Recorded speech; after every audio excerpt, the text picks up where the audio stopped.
L'Église d'Afrique du Nord du IIe au XIIe siècle de Joseph Kuok, un livre dont je vous recommande vivement l'achat pour vous-même et pour vos amis à offrir en cadeau. Avant-propos.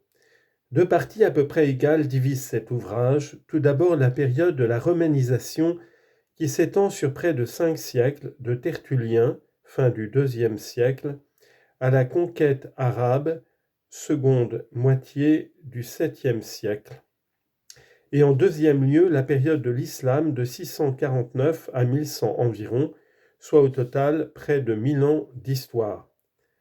Je me permets de faire remarquer que la romanisation de l'Afrique du Nord a commencé au moins dès le IIIe siècle avant Jésus-Christ, et spécialement massivement avec la victoire de Rome sur Carthage et la colonisation par les Romains de l'Afrique du Nord à la fin du IIIe siècle avant Jésus-Christ. Fin de remarque. Si la période de la romanisation est assez bien connue, il n'en est pas de même de celle de l'islam, pour laquelle subsistent de larges zones d'obscurité. Aussi le lecteur notera-t-il une différence de traitement d'une période à l'autre. Pour la première, nous avons eu recours aux meilleurs ouvrages existants, modernes ou anciens, auxquels nous renvoyons. Pour la seconde période, nous avons établi les faits directement à partir des sources arabes ou latines et essayé de recomposer avec ces débris les jalons d'une histoire qui reste largement mutilée. Comme dans toute histoire, et ici peut-être plus qu'ailleurs, des problèmes de toutes sortes se posent concernant surtout la mutation de culture et de civilisation au 7e, 8e siècle. Nous n'avons pas la folle outrecuidance d'y avoir répondu. Nous serions pleinement satisfaits si nous avions aidé à mieux les poser, faute de les résoudre.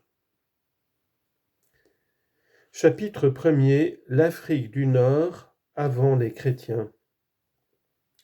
Sur cette immense scène qui s'étire de Tripoli jusqu'à Tanger, en passant par Carthage, avec l'Atlas comme arrière-fond, trois peuples différents d'origine, mais déjà chargés d'histoire et de légende, cohabitaient, à l'époque où le christianisme, au IIe, IIIe siècle, y pénétra.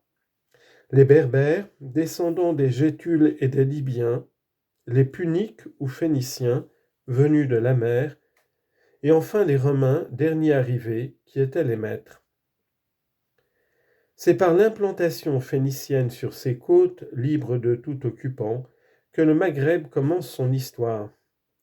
Entre les XIe et IXe siècles avant l'ère chrétienne, des commerçants de Tyr, au Liban, explorèrent pour s'y établir les meilleurs ancrages de cette partie de la côte.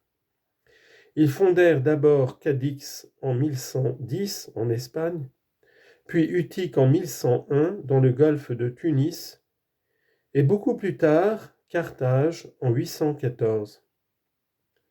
Pendant longtemps, ces escales ne comprirent qu'un faible contingent de plusieurs centaines d'hommes, juste le nécessaire à la protection des navires et des marins. Au cours des 6e, 4e siècles, de nombreux établissements ponctuèrent le rivage de l'Afrique, Leptis Magna, Gabès, Sousse, Nabeul au sud de Carthage, et à l'ouest Utique, Bizerte, Annaba, Skikda, Alger, Tipaza, Tanger. Carthage, qui, au 5e siècle, était devenue une très grande ville, s'affirma très tôt comme la métropole incontestée de tous ces ports. Par sa flotte, elle fréquentait les mers bien au-delà de la Méditerranée et de l'Espagne, dont elle exploitait les mines. Elle commerçait avec le sud du Maroc, le Rio de Oro. Elle avait même poussé des pointes jusqu'en Cornouailles et en Scandinavie. Par ses caravanes, guidées par les garamantes du Fezzan, elle ramenait l'or du Niger jusque dans ses entrepôts. Un tel développement exigeait des ressources vivrières locales. Aussi, assez rapidement, les Carthaginois s'associèrent-ils aux Libyens pour mettre en valeur les bonnes terres du territoire qui s'étendaient en cette période jusqu'à la Tripolitaine. La prospérité régnait.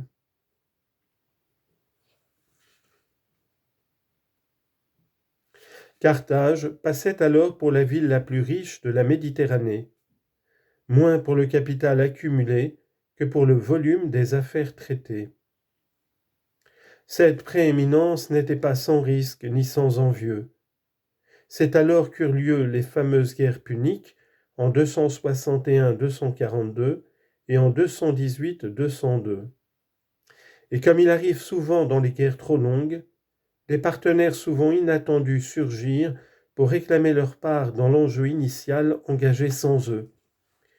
C'est ce que l'on vit durant la Seconde Guerre punique, au cours de laquelle l'Afrique oubliée fit valoir ses droits par la voix d'un habile chef berbère, Massinissa.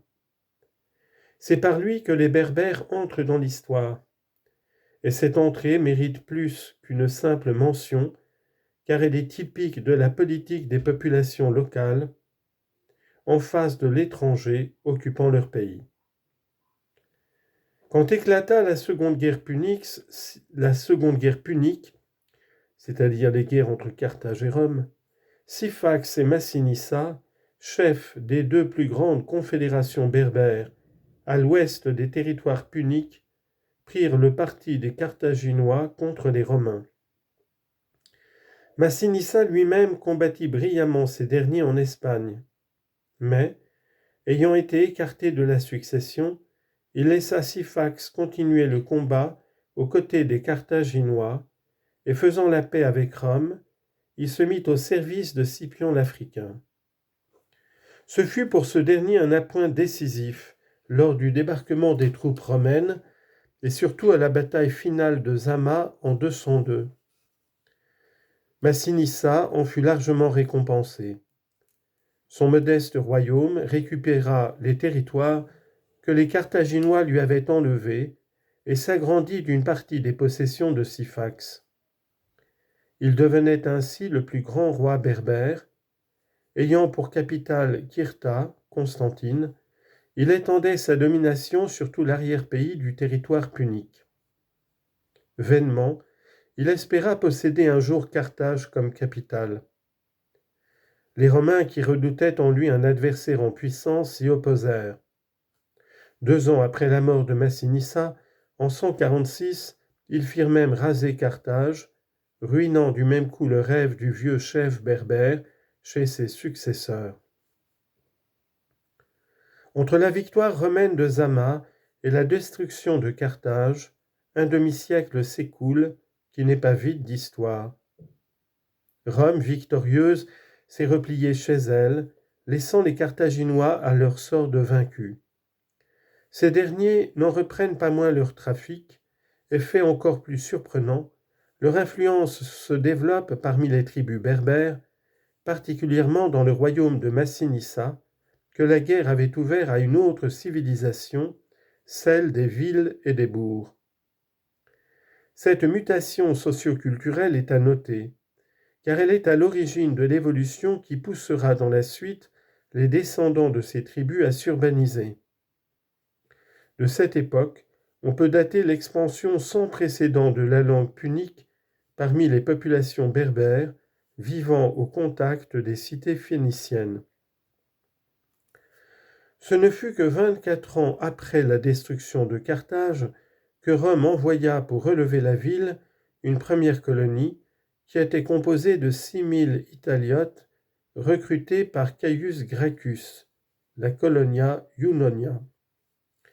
Cette initiative, violemment combattue par le Sénat romain, ne fut pas poursuivie.